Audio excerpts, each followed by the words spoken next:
Hello, this is Curt Pringle, and thank you for joining us on our Talking Issues series. Today is another very interesting conversation, if I do say so myself, and I'm excited to have a friend, Daniel Gehman, to be with us. And I met Daniel, an architect, land planner, a thinker, when I was mayor of Anaheim, and we used to hold what's called Restoring Community Conferences.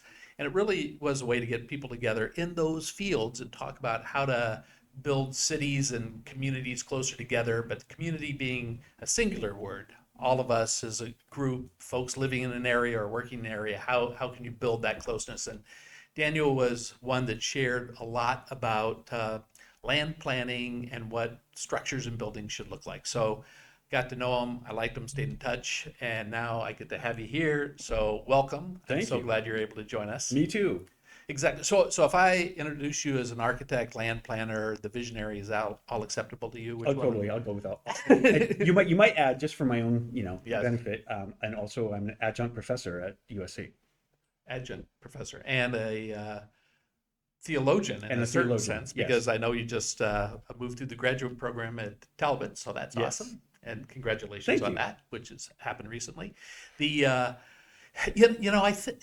what I have thought about a lot is people who are outside the development land use realm look around them and see buildings and see communities and elements that make up a city and somewhat think everything is here, it's in its place, and nothing's going to change. Hmm.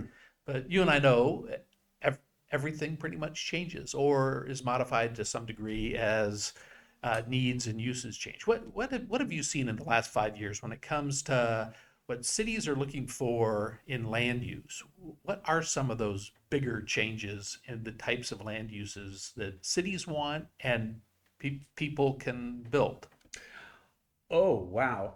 That's an easy one. Yep. The single biggest influence over the last 5 years, I think that was your window, Whatever. is Regional Housing Needs Assessment, or RHNA, Yeah. which is, we've seen it just transform agencies where you still have some who are holding out, who are resistant. And yet, for anybody who might not know, is RHNA, it tells a city how many houses they have to build in an 8-year cycle. Right. Okay, if you're not LA, which is 550,000, I think, Is some that are their number? smaller. Is I that think what the that's what it yeah, is, and of course half they're not million? even close to hitting it. Well, and some people in Orange County think all the burden got pushed into Orange County because those are some big numbers in some cities, but not quite 500,000 housing units. Irvine, 24,000. Yorba Linda, 200.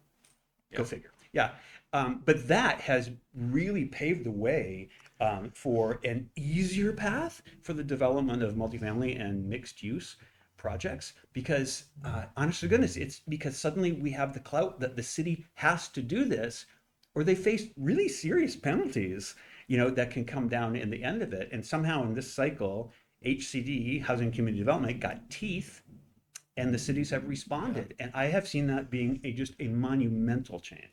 So that is interesting. We have done many shows on housing, and I like that topic, and we are going to get back to that later. But I want to tick off some of the other ones. I Okay.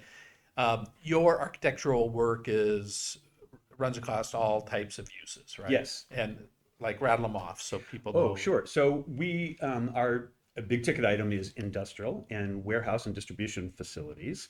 Then we did office for a long time, and we did retail and some combinations of the last two. Sure. And our firm is actually relatively new in the multifamily world, but we have done millions of square feet of big boxes Yeah. all So over the country. so yeah, let's start on that because I think in every one of those categories kind of reflects my premise that land use or this demand for certain types of uses changes not slowly but quickly. I mean, probably within the last 10 years, there was this big fire, probably within the last 5 years, but this big desire of expanding industrial uses Uh-huh. and building industrial buildings. I mean, we can drive up and down a couple of the major freeways in Oh, Orange oh, County yes, we can. and see big, beautiful industrial buildings that are empty. Yep. I mean, so what were the peaks and where are we heading into the valley of industrial development?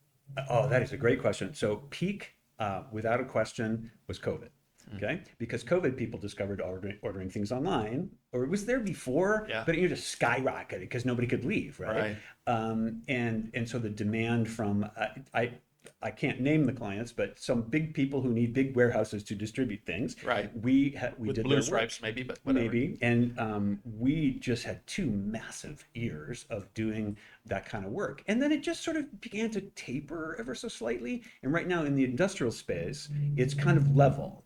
And what we've had to contend with a little bit is agencies, municipalities, neighborhoods started to push back on that type, which no one had done. And when everyone was staying home and ordering stuff from, one of those companies that deliver you stuff, they didn't think twice about that and how many of those facilities it takes to actually order my body wash at 10 a.m. and have it delivered to my house by 5. Exactly. I still don't quite understand that. I don't either. I did get new watch bands that got delivered the next day. I Right? got 2 books that got delivered 2 hours later. I don't quite understand No, and the I don't program. either. And But obviously stuff has to be close by, and a lot of yes, stuff has to be close by. it's logistics. Yes. And of course, you see the vehicles everywhere, right? But then the vehicles go somewhere to pick up that stuff and bring it to you.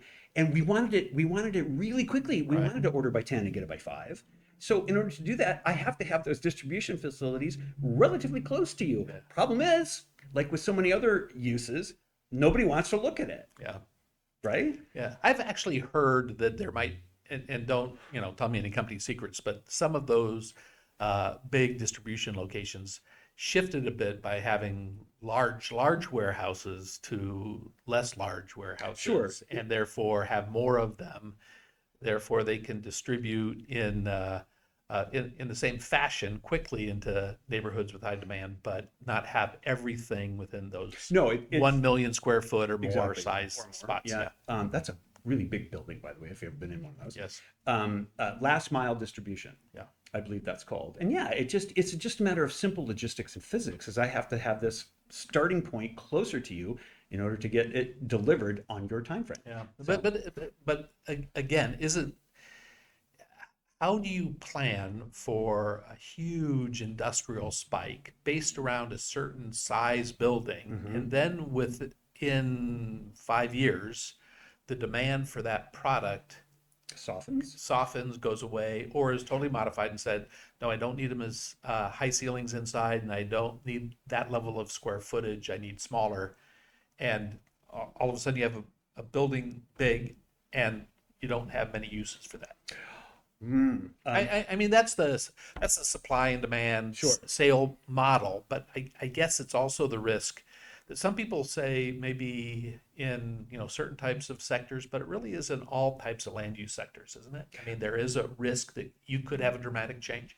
Generally speaking, and sorry, I am a housing guy, right? So the most resilient food group is housing. Yeah. Especially now in California. Actually, in the whole country, you could make the argument, but especially now in California, where we even go so far to have laws that preserve existing housing, and you can't tear it down. You can't tear it down unless you replace it in kind, and things like that. So it has a lot of resilience, whereas other types, and I mentioned we're also in office and retail, Right. and everybody knows what happened with those. Just as the industrial thing was skyrocketing, those other uses fell off a cliff. Yeah, but okay, let's pick those apart a little bit. I mean, office, I think that was one of the more dramatic things, and it happened also the drop off of demand and the evacuation of a lot of offices really happened at the same COVID time. Yep. People were not going into the office all the time, and then people at the Merrill Lynch brokerage or over at this big entity with all of these cubicles decided we don't necessarily need everybody in one place. Totally. So look, if we're looking at a big trend, we kind of try to spot a meta Right. thing in there. It's just at the same time, all the offices were closing down and sending everybody home. They did 2 things. One is they started moving out further because everybody wanted 4 autonomous walls and a puppy yard, right? And they started ordering things online. And so the office kind of went like this and the industrial went like that. So there was almost a trade-off of a certain kind of development energy that moved from one sector to the other. Wish you could keep both at the same time. And so the industrial is, as I said, it's kind of flat. It's warmer in some places than others.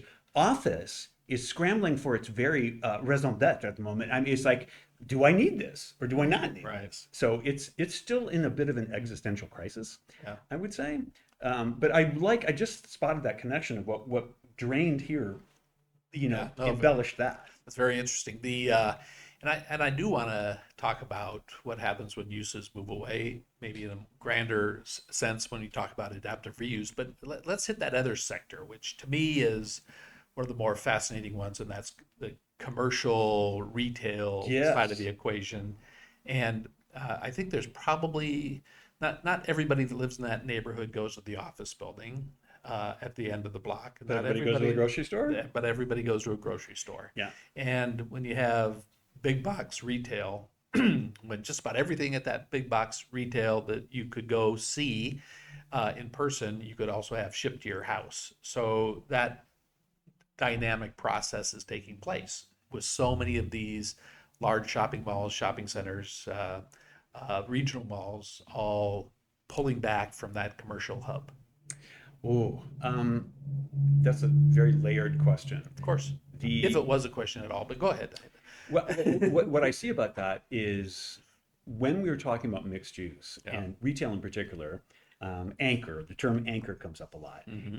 In 70s, 80s, maybe into the 90s, your anchor was a big department store, or I think you could make a list right now, Yep. and it'd be as long as your arm of big box retailers who no longer exist. But those of us in our 60s, we do know all of those that We do were know all of them, at, right? at the mall. Yeah, I And remember Mervin's, right? So it's like, well, we could run through the list. yeah. But at the end of the day, there might be a Macy's left, and I think I know of one Bloomingdale's, but I don't know of anything.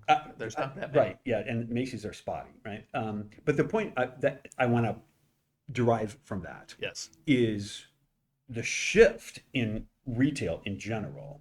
There's a couple of things. I'm going to call it need-based retail, which is big box warehouse stores, let's just say, for example. And everybody needs those. Incidentally, there's one company that dominates the grocery market nationally, and it's a big box retailer. It's not the neighborhood market that you're expecting. It's a little bit off the beaten path of that.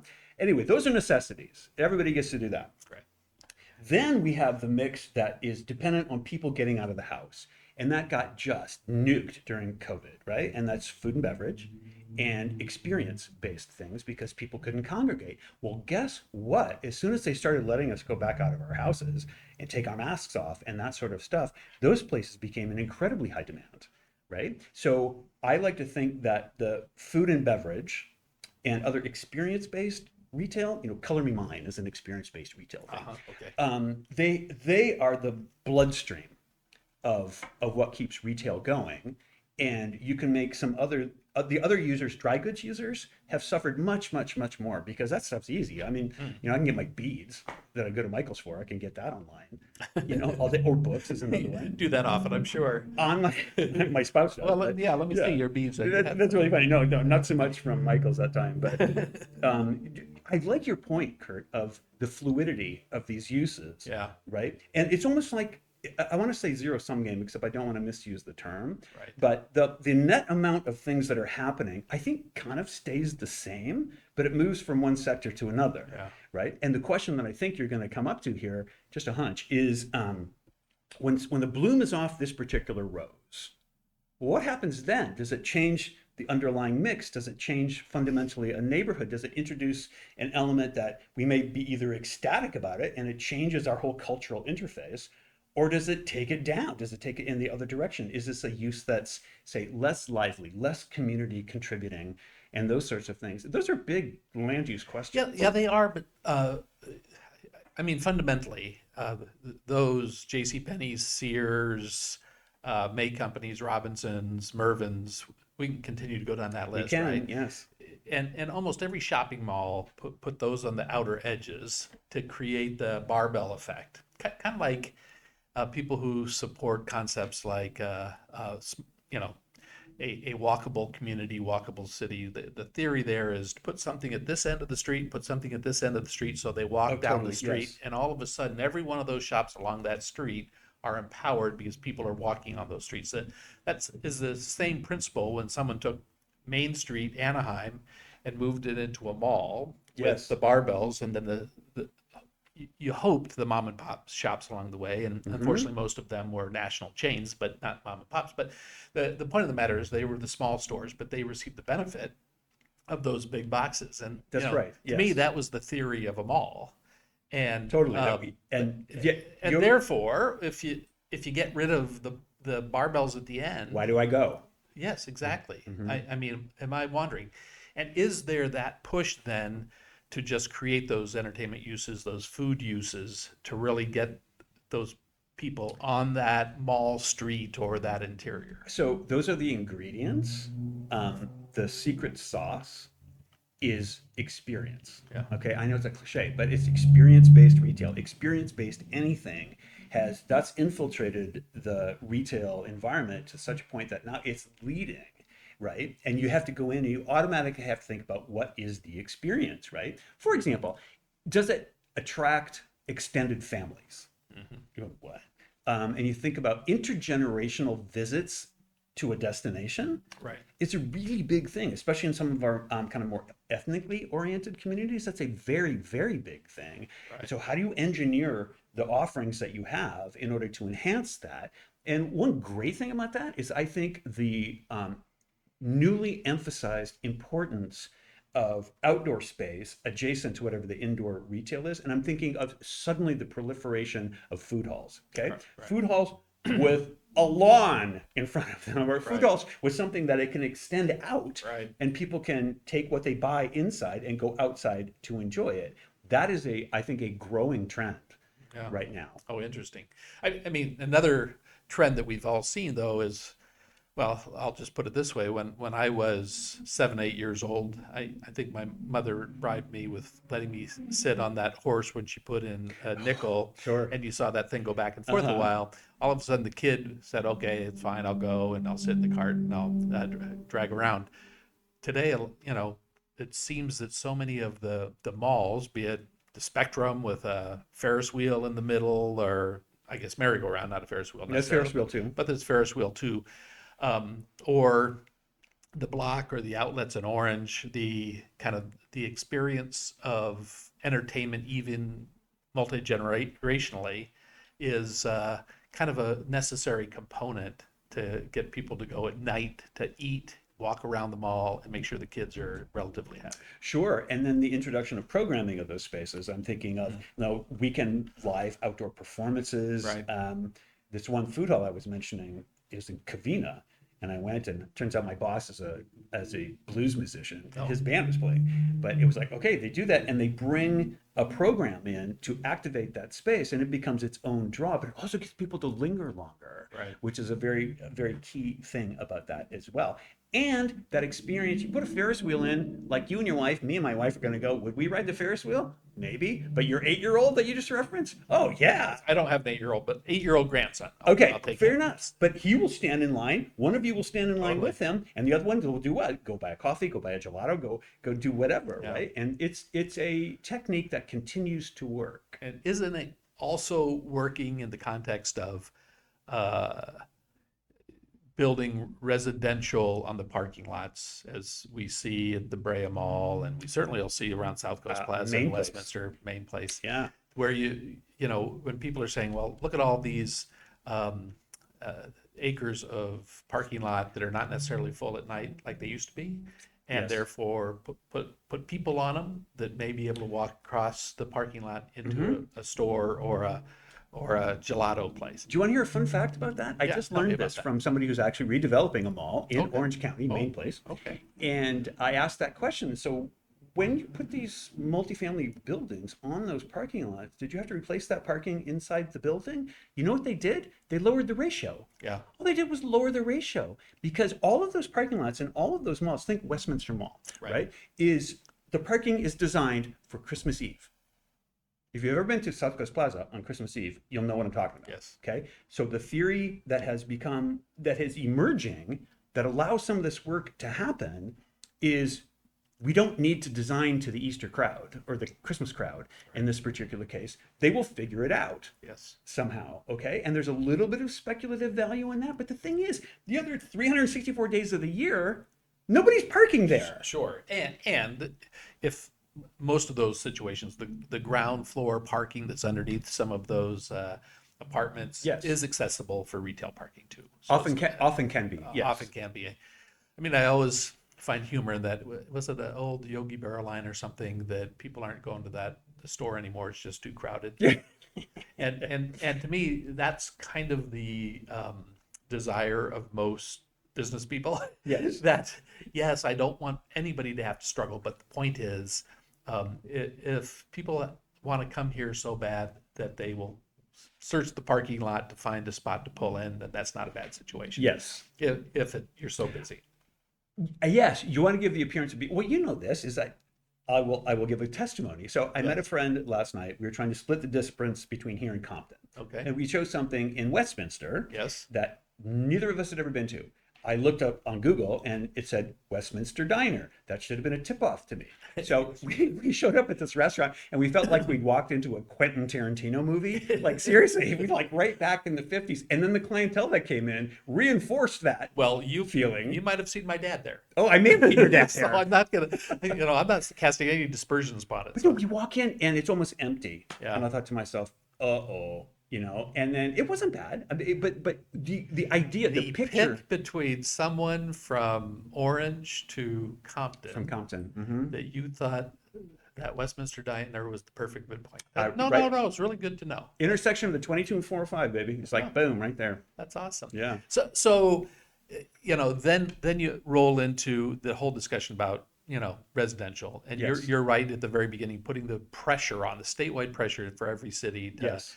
zone or prepare for residential development. Yes. That did open up in many cities, not Not all, all. and sadly a lot that push back at all those things I won't name any coastal cities locally. yeah, but they look really directly at, hey, we want to retain these uses forever. And I guess kind of my theory that I want to start out with is usually that shopping mall that's there today that might have been built in the 70s or 80s, that probably was farmland, or it might have been very low intensity, a nursery or something like that. And then it got converted into a shopping mall that we then turned to love. Yes. Therefore, that change is always happening. It's not unique. I just think we're seeing it so fast in so many of sectors of land planning and land use. No, I agree. Is that the advance of technology has accelerated everything. Your mall life cycle is a really interesting observation that the enclosed mall with the anchors, acres of free parking and all that kind of stuff was in its heyday in the 70s probably, Yeah. maybe perhaps into the 80s. Right. And so that had a pretty good run. And it was online shopping, number one, was already made it sick, and COVID killed it, right? And so you have a few sterling examples that are outliers, South Coast Plaza. There's a handful of others that perform well just because of cachet. Yeah. So my dad is an entrepreneur, growing up in business, and and I know people are going to really think that my dad and I have a strange relationship, but he, for many years, always talked to me about the change of retail and how we all had main streets in these little old towns. Like growing up in Iowa, he would talk about the main street, what it was, Oh, yes, where yes, all the hub yes. was, and that all of a sudden the main streets started going away when you created shopping centers. Yes. As you have suburbs, and therefore a lot of those shops and purchases were made outside that main street of town, and then you have the bigger malls. Then all of a sudden the pressure of big boxes like Costco and others sucked away a lot of that Yep. revenue from those. And now, to be honest, all we're seeing is kind of the next step in that evolution, as opposed to say, okay, this is how it'll always be. It really hasn't always been the thing that it started with.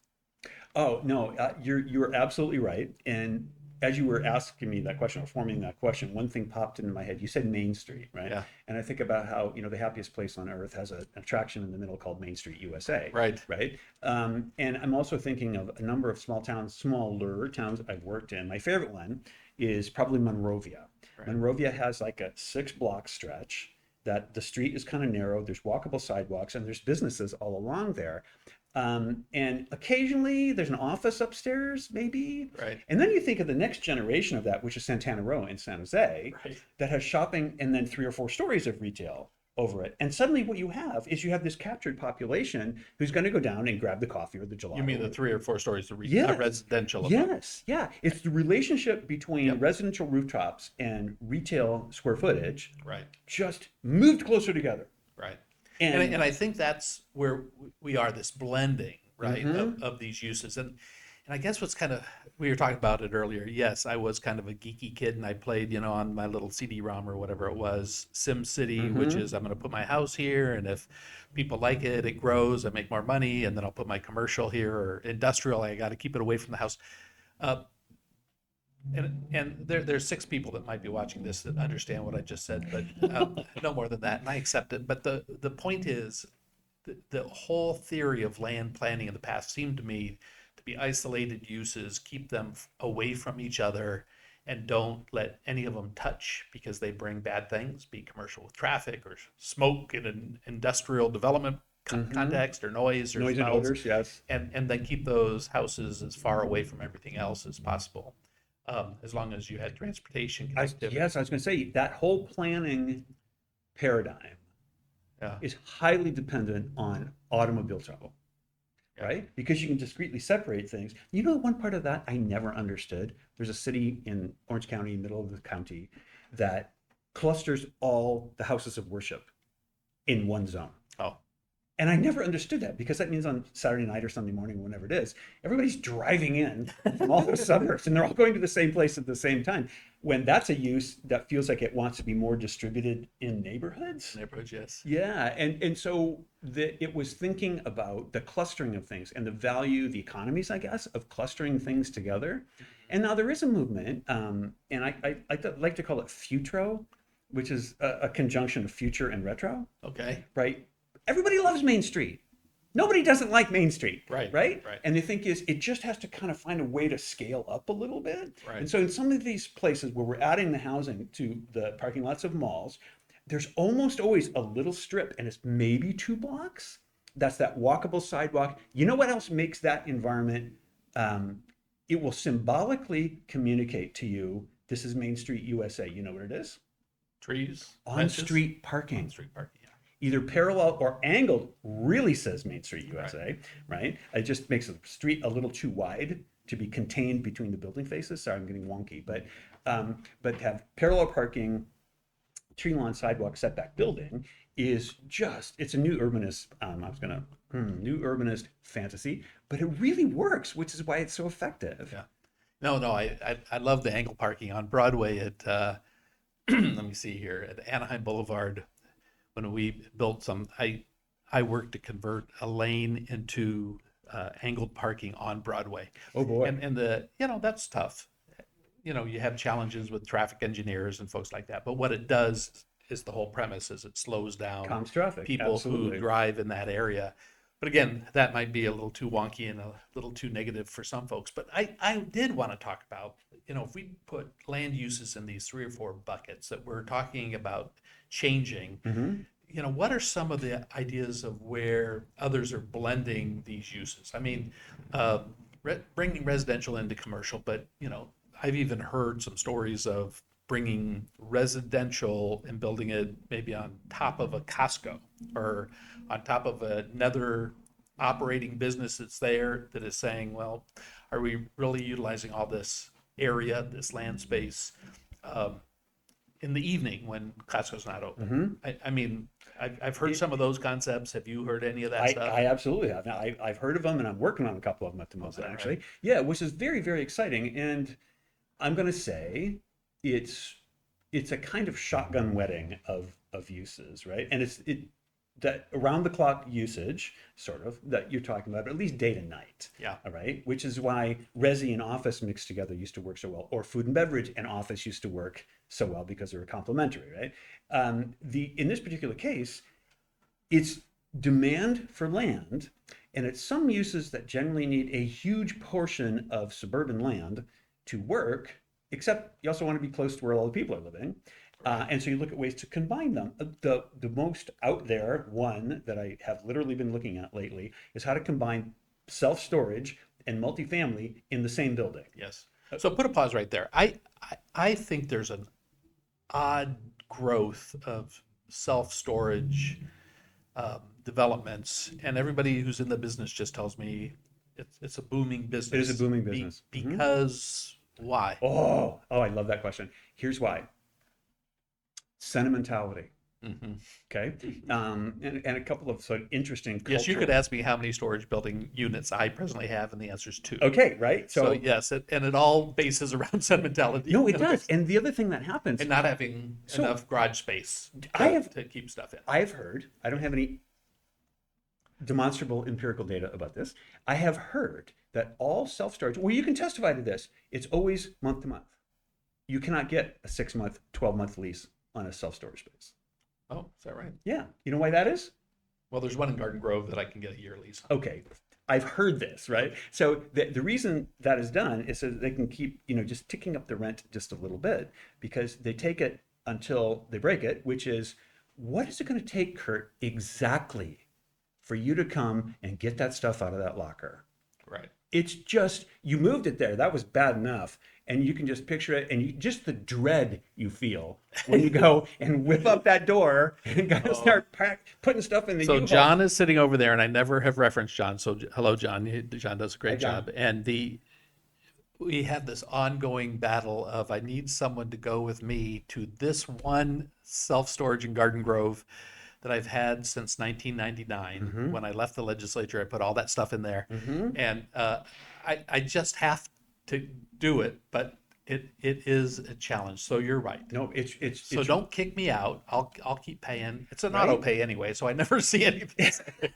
I have That's no even idea. worse, right? Yeah, exactly. But you think about that, and then what happens is there are people who are in the business of liquidating the contents of storage Yes. lockers when the lessee passes. Oh, I watch those things on TV. Yeah, okay, I all right, think so you know what I'm talking I about, think they right? were founded in Orange too. Is that right? A lot Oh, of those that's you're folks came from killing me. Orange. So. And I'm saying this with kind of a ambivalent feeling because on the one hand, I understand completely. My mother was a hoarder, right? And I was. Don't call me a hoarder. I'm I not mean, calling you. I'm just I calling my keep it mom. hidden out of view. I don't have to step over it when I Nice. go. Okay. Well, she didn't quite have a storage unit. She probably could have used one, but then I would have had to clean that out.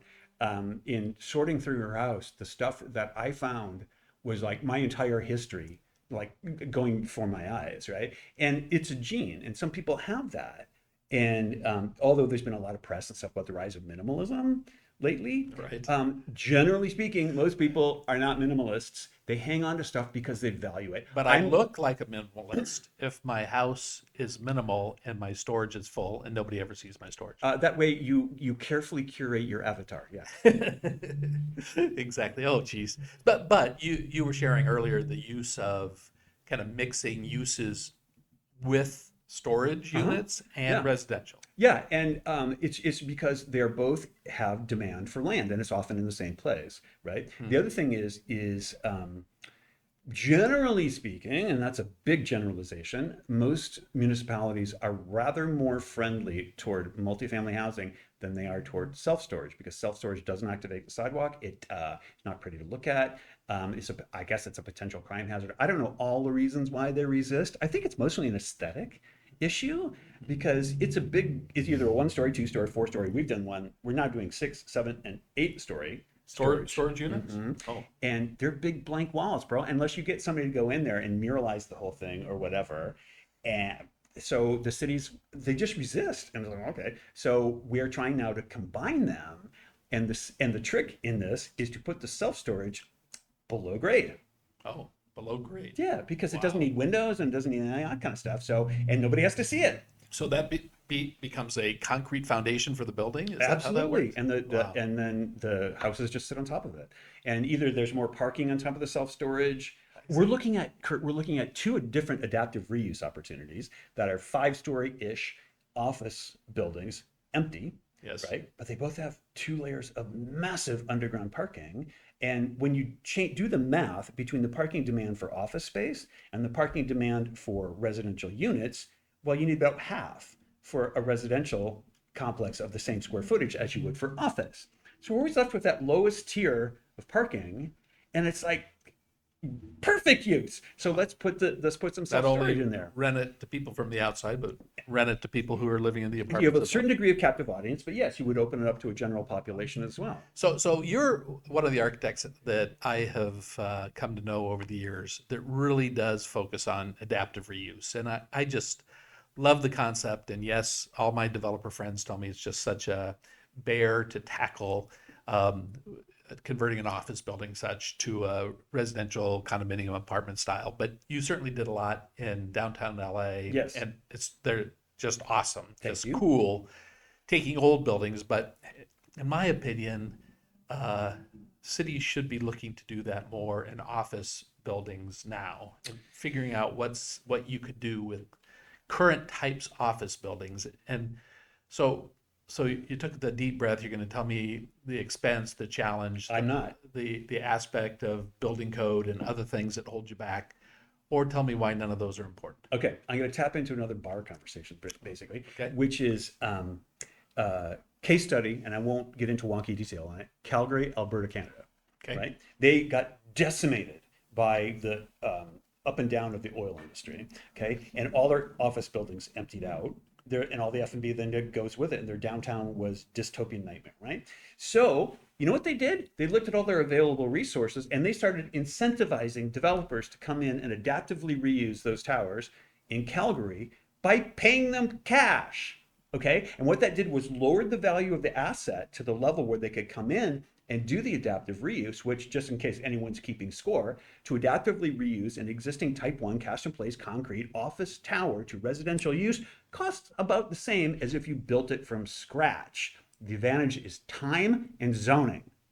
Okay, but that's how Calgary did it, and they went from like 0 to 40,000 units in 5 years, or some enormous number. Wow. Don't know where the money came from, but they did that. And guess what happened when they adaptively reused those buildings and leased them up to real people? All the F&B came back, and now Calgary, downtown Calgary, is just Calgary, pardon me, Yeah. is just thriving. I sat around in a bar with some developer types and other friends saying, what kind of money can we take out of the stream of cash that's flowing through the city and begin to incentivize developers to do this on trophy assets? Right. Curt, Right. I mean, I'm not even worried about the peripheral dumpy little buildings. I'm talking about major downtown, gateway buildings that are empty, Right. or nearly empty. And there's many in LA.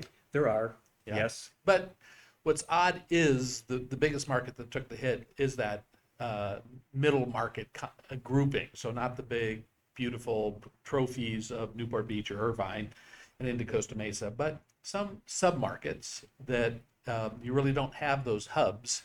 And therefore, a lot of those high-rise office buildings are really feeling and may continue to feel vacancy challenges, right? Yeah, absolutely. And just quickly on the challenges is there's a lot of optimism about the possibility. And as you said, I've done 4 of them. So I know how it works and I know the mechanics. But here's the truth is right now with construction costs being where they are, the developer has Which by definition is very, very high. highest ever, Right. right? Is developer needs to get the asset for nearly $0 in order to go in and put the money in, convert it, and have it make profit for him, right, or her. Occasionally, I've seen 1 or 2 of them done by subsidized housing providers, but generally speaking, the asset values of the assets are still a little bit too high, particularly in LA, which I know it's easy to pick on LA, but with their mansion tax, that's a 5% tax on that transaction, and that just completely kills the deal. Nice. So we need something to happen. I think the swiftest way to really make some transformative interventions in downtown LA and other cities as well is to somehow incentivize developers to do these buildings rather than sitting and waiting and hoping you get lucky. So on the adaptive reuse discussion, I mean, couldn't a storage unit be built inside a existing office building? Spatially, yes. Structurally, no. And the reason why Okay. is because the live load, I'm going to get wonky, the live load in self-storage, because I don't know if someone's storing, 18 safes in their space or whatever, Right. but the Or boxes of legislative papers. Thank you, exactly. Yes, exactly. The load factor on which the floor thickness was determined when the big building was originally built for office use, that's much less intense from a weight perspective. Often you'd have to structurally retrofit the entire building in order to do that. It's another reason why data centers don't work in adaptive high-rise reuse situations. That and water and power, but that's the big one, is the weight of self-storage. Oh, that's interesting. Never really thought of that, but that's kind of why you're here to talk about it. But the one last question is really this question of aesthetics. I mean, if you talk to a lot of people who see changes in their community and see a lot of four-story apartment buildings that are just flat frontage, no aesthetics. There's people that don't want those apartment buildings there just because they don't want people there and the congestion that those people they are perceived to create, but also because those buildings all somewhat look the same in a negative way. And I really do think there's a big challenge to ensure that buildings have an aesthetic appeal to the broader community, not just the people that live there. So is that aesthetic discussion all driven by price, or is that driven the cost of building in the aesthetics, or is that a regulatory prohibition and restriction or requirement? Kind of what affects the aesthetics that we see in a lot of these buildings that are being built around us? Wow. The simple answer is economics. Okay. Is all of the embellishments we put into buildings, ins and outs, decorations, cornings, moldings, window surrounds, balcony railings, all of that, I'm going to say articulation elements that are not shelter, they're not enclosure, keeping you dry and warm. Okay. And so what happens is that one's aesthetic appreciation of that is very dependent on the mind space of the perceiver, right? Got Because it. I will Okay. tell you, I'm a housing guy, and curb appeal in a building, it's almost sacrilege for me to say this, especially on a podcast, is of relatively small importance to the prospective resident. You know, what has to be right. I have the proper amenities inside the building. My unit is comfortable. It smells new. And I can have everything I need within that building to satisfy my general And I daily can life. afford it. And I can afford it. Yes, whole dollar rent value is an extremely important driver. Yeah. Now, to answer your question a little bit more directly, is because economics have pushed us to this very sort of plain building envelope. The architects that we try to do this, and I've done some very, I'm going to call it either modest or austere. I'm not sure which word to use. But when we're working in the realm of, say, a product that we call electively affordable, which is buildings that are designed to have rents that are below market rate without government subsidy. That's a very, very tough challenge to do. And so we learn to use those flat surfaces as canvases in a way. And I think what we will see on the better buildings that fall into that category are more surface articulation, thoughtful changes of material without offsetting the wall by 2 feet. You can do it in, an inch and a half plane of a change. And then I've seen the advent of more murals on buildings. Right. And you know what great is, you know how sometimes you see a car and it has shrink wrap on it? Right. They're doing that with buildings now. Right. And so I can go in and I can wrap the building, for a season, and then I can change it out and wrap it with something else. And it's a way of creating visual interest in spite of the formal limitations that come from having constraints due to extraordinarily high construction costs. Yeah. Because if I embellish the building on the outside, guess what? I'm going to have to embellish your rent on the inside in order for it to make a return for me. Right. And it's a conundrum. I wish I could solve it. No, you said conundrum. That's one of my words. So the Yes. challenge with that, though, is if people are generally negative about change in their communities, if that change isn't attractive and enhancing to the rest of the community, then the people who are there and seeing it on the outside, that building, I think will continue to have a negative perception of that type of use. So here's my, I mean, if every industrial building was just a concrete flat gray slab and people saw only that, I think it increases the amount of people who will always dislike and hate that. And that's why, because to your point, it doesn't matter that much to the inside of the building if you do put some stone on the outside or a mural on the outside. It does not. As we see along the 55 freeway, there's so many different looks of those industrial types. And that's not done for the inside. So let me go to aesthetic wonky here Yes, for a okay. moment, okay? I have a bunch of metaphors. One I've used a lot is fruitcake. A building is like a fruitcake, right? It's got certain chunks of fruit and it has cake. And the cake is there to hold the fruit, Okay, and I guess the fruit is distributed through a fruitcake, but maybe And a since most cupcake. people don't like a fruitcake, that was not a good one. Okay, fair enough. Okay, How about a right. cupcake? Yeah, I'll get okay. a nice sprinkles cupcake, right? Yes, deal. So there's a cherry on top, and there's icing, and then you have lots of cake. Okay, I think urban buildings, particularly buildings that define urban space, are a lot like that cupcake. And so we often approach design that way is I have seriously, Curt, sometimes I sit down with the developer and say, okay, you can have 15% license on this building, and the rest of it has to hit this paradigm of cost construction through simplicity, blah, blah, blah, blah, blah. So, man, that's where you get this one corner on the building that's just highly embellished, and it's got ins and outs and different glazing and all of that, because I want to draw your attention to that. That's the cherry on the cupcake, right? You know what else? You know where else that occurs? Industrial buildings are almost identical to that. You've got this huge box that's generally plain, maybe some color changes and things like that. And then you have a zingy, angled, projecting thing on the corner where the entry and maybe 5,000 square feet of office is. Yeah. And it's to maximize the bang for the buck when I have so little buck to work with. Yeah.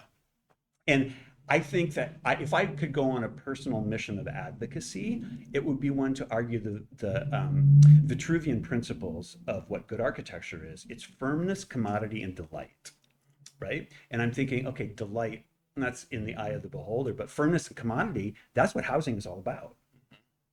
So, But delight is also important. I think delight is important. Right. And You're just saying, to what cost will people pay for that delight? you know what would delight me? To have a somewhat plainer exterior architecture and have 10% more people able to afford the building. Yeah. That's a very nice point. What Thank delights me is my mother-in-law, who's passed away, but her name was Delight. So Oh, is that right? that is a high point whenever someone mentions it off the cuff. So thank you very much for honoring my mother. Oh, you're welcome. I'm happy to do so. And thank you for being here. It's always nice Thank talking to you. You just have the excitement and knowledge that I love to hear and to share with others. Well, I really appreciate it. And Daniel, thank you. thanks for joining me. Thank you for having me.